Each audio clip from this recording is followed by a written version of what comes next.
Unit 4 पढ़ रहे थे हम। आज का हमारा लेक्चर का टॉपिक है न्यूक्लियर फोर्स। न्यूक्लियर फोर्स के बारे में पढ़ेंगे हम। नाभिक के अंदर जो नाभिकीय कण होते हैं उसके अंदर किस तरीके का नाभिकीय बल लगता है इसके बारे में देखेंगे। न्यूक्लियर फोर्स स्टडी करने से पहले हम एक टॉपिक डिस्कस करेंगे, साइज ऑफ द न्यूक्लियस। नाभिक का आकार, उसका आकार कितना होता है उसके बारे में हम पढ़ेंगे। स्कैटरिंग एक्सपेरिमेंट रदरफोर्ड हम सभी जानते हैं, उसमें हम ऑब्जर्वेशन होता है कि maximum particles passed undeflected straight way, some particle show some deflection and only one particle return back. ये एक्सपेरिमेंट का ऑब्जर्वेशन जो है वो हमें क्या बताता है? ये हमें वही बता देता है कि इसका जो साइज़ ऑफ न्यूक्लियस है वो बहुत छोटा है, यानी एटम के अंदर मैक्सिमम पार्ट एम्प्टी है और इसका सारा के सारा मास बहुत ही छोटी स्पेस पर केंद्रित है। इसका मतलब हमें आइडिया लग गया कि न्यूक्लियस की साइज़ बहुत ही छोटी है।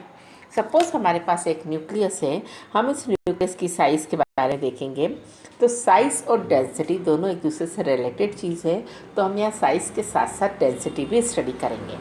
P, ये जो रो है ये क्या बताता है? डेंसिटी। डेंसिटी क्या होता है? Density is equal to mass upon volume, तो that is equal to mass upon volume. Mass क्या है हमारे पास? मास है हमारे पास A, मास नंबर हमने मास की जगह लिखा, और वॉल्यूम हमने क्या लिखा? 4/3 pi R cube. What is R? R is the radius of the nucleus. The P is the density, A is the mass number and R is the radius. R is directly proportional to A की power 1/3। क्या कह रहे हैं हम? R किसकी directly proportional है? A की power 1/3 के प्रोपोर्शनल है। प्रोपोर्शनल का साइन हटेगा तो एक कांस्टेंट आता है जिसे हम यहाँ किससे लिख रहे हैं? R0 से लिखते हैं। ये R0 जो है ये क्या कहलाता है? Nuclear radii unit, nuclear radius unit, नाभिक की त्रिज्या इकाई कहलाता है। ये कांस्टेंट है जिसे हम नाभिक की त्रिज्या इकाई कहते हैं। अलग अलग तरीके से इसकी वैल्यू मापी गई तो न्यूक्लियर रेडियस यूनिट की वैल्यू कितनी आती है? 1.4 × 10⁻⁻15। ठीक है बच्चों, न्यूक्लियस के अंदर हम सारी डिस्टेंसेस या तो एंगस्ट्रॉम में पढ़ते हैं या फर्मी यूनिट में पढ़ते हैं। What is angstrom? 10⁻⁻10 मीटर और 10⁻⁻8 centimetre. What is Fermi unit? Fermi unit is 10⁻13 centimetre और 10⁻15 मीटर। तो न्यूक्लियस में हम जब भी बात करेंगे तो हम किसकी ऑर्डर की बात करते हैं? 10 की पावर या तो -10, -13, -15 के आसपास की बात करते हैं। तो जो R0 हम यहाँ पे रहे हैं, यह R0 जो कांस्टेंट है जिसे हम न्यूक्लियर रेडियस यूनिट बोलते हैं, इसकी वैल्यू कितनी आती है? 1.4 × 10⁻⁻15। तो density is directly proportional to A upon volume. Volume की जगह हमने लिखा 4/3 pi R cube. R is directly proportional to A की पावर 1/3। प्रोपोर्शनलिटी कांस्टेंट को हम बोलते हैं न्यूक्लियर रेडियाई यूनिट, जिसकी वैल्यू 10⁻⁻15 के ऑर्डर की होती है। तो इससे आपको क्या पता लग गया कि R0 इतना कम है, इसका मतलब क्या हो गया कि इसका जो ये वाला वॉल्यूम है R भी कम होगा। R कम है तो वॉल्यूम कम होगा, वॉल्यूम कम है यानी साइज़ कम है, मास और साइज़ कम है तो इसकी डेंसिटी क्या हो जाएगा? बहुत बहुत ज़्यादा हो जाएगी। तो हम इस जगह पर यहाँ क्या कहना चाहते हैं कि size of the nucleus is very very small, hence density of the nucleus is very very high. ठीक है, हम क्या कहना चाहेंगे? साइज़ या R is very very small, hence density of the nucleus is very very high. हम एक example लेकर के देखेंगे हाइड्रोजन का।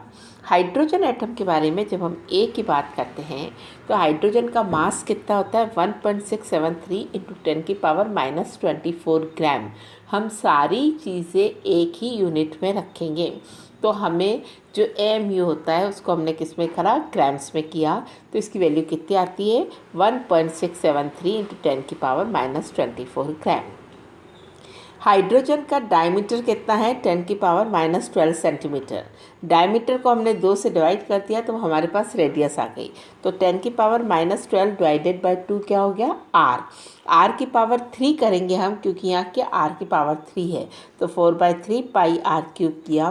तो जब हम इसकी वैल्यू देखते हैं एक हाइड्रोजन एटम के लिए कितना आ रहा है? 10⁻6 टन। पर सेंटीमीटर क्यूब। तो कितना डेंसिटी है, जिसकी साइज़ इतनी छोटी है, जिसकी साइज़ 10⁻12 सेंटीमीटर की रेंज की है, उसकी डेंसिटी कितनी आ रही, 10⁶ टन पर सेंटीमीटर क्यूब। यानी यहाँ से हमको क्या पता लग गया कि size of the nucleus is very very small and hence its density is very very. Size के बाद हम आते हैं हमारे न्यूक्लियर फोर्स पर, नाभिकीय बल। हमने क्या कहा, नाभिक के अंदर कौन कौन रहता है, प्रोटॉन और न्यूट्रॉन रहते हैं। और नाभिक की साइज़ कितनी, अभी हमने देखा कि हाइड्रोजन की डायमीटर कितनी थी, 10⁻12 के आसपास थी। तो इतनी छोटी सी जगह में इतने प्रोटॉन और न्यूट्रॉन आपस में किस तरीके से बन सकते हैं, यानी उसके अंदर लगने वाला फोर्स इतना स्ट्रॉन्ग अट्रैक्टिव इन नेचर होगा कि वो इतनी छोटी सी जगह पर सब आपस में रह सकते हैं। हम अगर हमारे नॉर्मल इलेक्ट्रोस्टैटिक फोर्स की बात करें तो प्रोटॉन और प्रोटॉन जो कि दोनों पॉजिटिवली चार्ज है, उसके अंदर खूब सारा रिपल्शन का फोर्स भी होना चाहिए था। और अगर केवल नॉर्मल इलेक्ट्रोस्टैटिक फोर्स है तो ये रिपल्शन फोर्स उस न्यूक्लियस को अनस्टेबल बना देगा। अगर हम एक बार न्यूट्रॉन को छोड़ भी दें तो प्रोटॉन प्रोटॉन के बीच लगने वाला फोर्स ही उस न्यूक्लियस को अनस्टेबल बना देगा। लेकिन सारे न्यूक्लियस अनस्टेबल नहीं होते हैं। इसका मतलब उस न्यूक्लियस के अंदर, उस न्यूक्लियन के अंदर कोई ना कोई ऐसा फोर्स है जो बहुत ज़्यादा स्ट्रॉन्ग है और जो अट्रैक्टिव इन नेचर है, जिसके कारण हमारा न्यूक्लियस स्टेबल है। तो छोटी सी जगह में प्रोटॉन और न्यूट्रॉन आपस में एक साथ किस लिए रहते हैं, उसके अंदर कोई strong electrostatic force of attraction है जो कि normal electrostatic force of repulsion से बहुत ही ज़्यादा पावरफुल है। तो इसको समझाने के लिए दो कंसेप्ट दिए गए कि नाभिक के अंदर लगने वाला बल किस तरीके का है, अट्रैक्टिव इन नेचर है तो कितना स्ट्रॉन्ग है और क्यों है, इसके लिए दो कंसेप्ट दिए गए। पहला कंसेप्ट है nucleon nucleon force, nucleon nucleon बल। ये कंसेप्ट नाभिक के अंदर पाए जाने वाले हर पार्टिकल को एक जैसा मानता है। ये क्या कहता है, proton and neutron all are alike.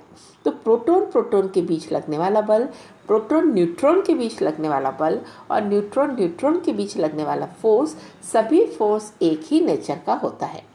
ये थ्योरी हमें आगे ये समझाती है कि ये force always attractive in nature होता है।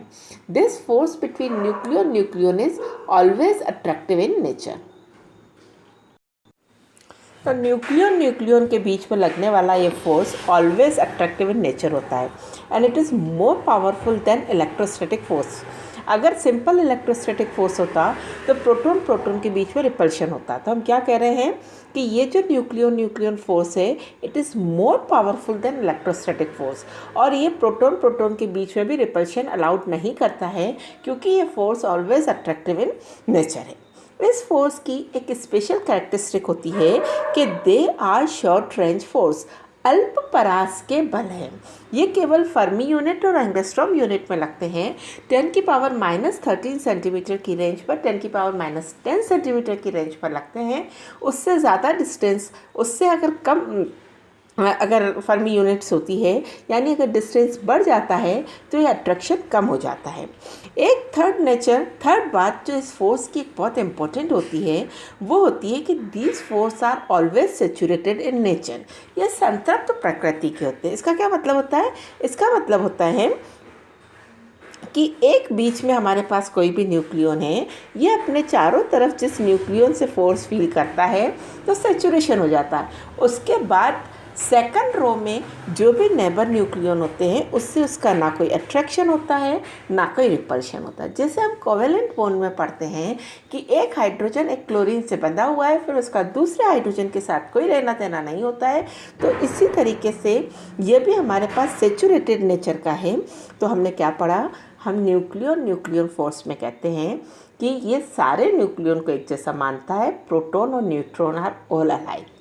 दूसरा पॉइंट हम कहते हैं प्रोटॉन प्रोटॉन के बीच में, न्यूट्रॉन न्यूट्रॉन के बीच में और प्रोटॉन न्यूट्रॉन के बीच में, सभी के बीच में अट्रैक्शन होता है। ये न्यूक्लियर फोर्स जो होता है it is more powerful than normal electrostatic force. Third बात हम कहते हैं कि they are short range force, अल्प परास के बल है, केवल कम दूरियों पर लगते हैं, छोटी दूरियों पर लगते हैं, दूरी बड़ी हो जाती है तो उस पर नहीं लगते हैं। And they are always situated in nature, तो इसके कारण न्यूक्लियस हमारा स्टेबल होता है। दूसरा कंसेप्ट हमें कहता है meson concept. What is meson concept? Meson concept कहता है कि न्यूक्लियस के अंदर जितने भी पार्टिकल्स है यानी जो न्यूक्लियस है वो इंटरचेंज होते रहते हैं। प्रोटॉन न्यूट्रॉन में बदलता रहता है, न्यूट्रॉन प्रोटॉन में बदलता रहता है and with the speed of light.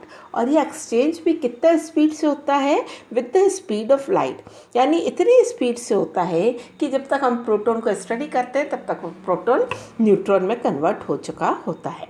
और ये प्रोटॉन न्यूट्रॉन न्यूट्रॉन न्यूट्रॉन और न्यूट्रॉन प्रोटॉन का इंटर कन्वर्जन किसके थ्रू होता है? जिस पार्टिकल के थ्रू होता है उसे हम बोलते हैं मेसोन। इसलिए हम इस एक्सचेंज प्रिंसिपल को मेसोन कंसेप्ट भी कहते हैं, क्योंकि ये एक्सचेंज प्रोटॉन का न्यूट्रॉन में वाया मेसोन होता है। मेसोन को हम किससे लिखते हैं? इस तरीके से पाई का सिंबल बना करके लिखते हैं। मेसोन 3 तरीके के होते हैं, न्यूट्रल मेसोन, पॉजिटिव मेसोन और नेगेटिव मेसोन। ठीक है, तीनों का सेम तरीके से रोल होता है। ये प्रोटॉन को न्यूट्रॉन में, एक प्रोटॉन को दूसरे प्रोटॉन में और एक न्यूट्रॉन को दूसरे न्यूट्रॉन में बदलने में मदद करता है। अब ये कंसेप्ट भी ये कहता है कि सभी न्यूक्लियन एक जैसे हैं। ठीक है, ये कंसेप्ट एक्चुअली न्यूट्रॉन को क्या मानता है? न्यूट्रॉन यानी न्यूट्रल, यानी वो क्या मानता है कि प्रोटॉन है जो अपने चारों तरफ नेगेटिवली चार्ज मेसोन से घिरा हुआ है। देखो, न्यूट्रॉन पर न्यूट्रल चार्ज है, ये क्या मान रहा है? प्रोटॉन है जिसके पास पॉजिटिव चार्ज है, और घिरा हुआ किससे है? नेगेटिव मेसोन से घिरा हुआ है। तो पॉजिटिव और नेगेटिव मिलकर के उसका चार्ज क्या हो गया? न्यूट्रल हो गया। तो this concept consider neutron is as a proton surrounded by negatively charged meson. अगर यही बात हम मान करके देखते हैं तो प्रोटॉन क्या होगा? प्रोटॉन होगा एक न्यूट्रॉन जो अपने चारों तरफ पॉजिटिव मेसोन से घिरा हुआ रहता है। अगेन हमारा कंसेप्ट वही रहा जो हमने ऊपर पढ़ा था। हमने कहा सभी न्यूक्लियन का कोर बॉडी जो होती है वो सेम रहती है। अगर वो पॉजिटिवली चार्ज से घिरा हुआ होता है तो प्रोटॉन हो जाता है, अगर वो न्यूट्रल पॉजिटिव वाला नेगेटिव से घिरा होता है तो न्यूट्रल हो जाता है। इस तरीके से उसका एक दूसरे में एक्सचेंज होता रहता है। ये जो क्लाउड होता है उसके चारों तरफ का मेसोन का, ये एक्सचेंज में मदद करता है। क्लाउड क्या करता है? क्लाउड एक्सचेंज में मदद करता है। जैसे हम देखते हैं यहाँ पर, पहला प्रोटॉन का न्यूट्रॉन में और न्यूट्रॉन का प्रोटॉन में कैसे इंटर कन्वर्जन होता है। पहला एग्जाम्पल हमने देखा, क्या कह रहे हैं? एक न्यूट्रॉन एक प्रोटॉन में बदला। न्यूट्रॉन न्यूट्रल था, जब वो प्रोटॉन में बदलेगा तो साथ में एक नेगेटिव मेसोन निकलेगा। ये नेगेटिव मेसोन दूसरा प्रोटॉन लेकर के न्यूट्रॉन में बदल जाता है।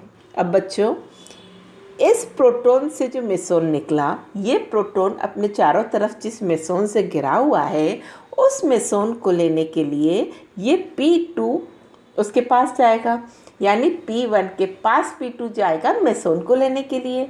यानी पास जाना means attraction. It means P1 और P2 के बीच में क्या हो गया? अट्रैक्शन हो गया। सेकंड कन्वर्जन हमने यहाँ एग्जाम्पल लिया है, अगर एक प्रोटॉन न्यूट्रॉन में बदलता है तो साथ में पॉजिटिव मेसोन निकलता है, तो दूसरा न्यूट्रॉन वो पॉजिटिव मेसोन लेकर के दूसरे प्रोटॉन में बदल जाता है। यहाँ पर इस न्यूट्रॉन का निकाला हुआ जो मेसोन है वो लेने के लिए ये न्यूट्रॉन उसके पास जाएगा, यानी N1 और N2 के बीच में क्या हो जाएगा? अट्रैक्शन हो जाएगा।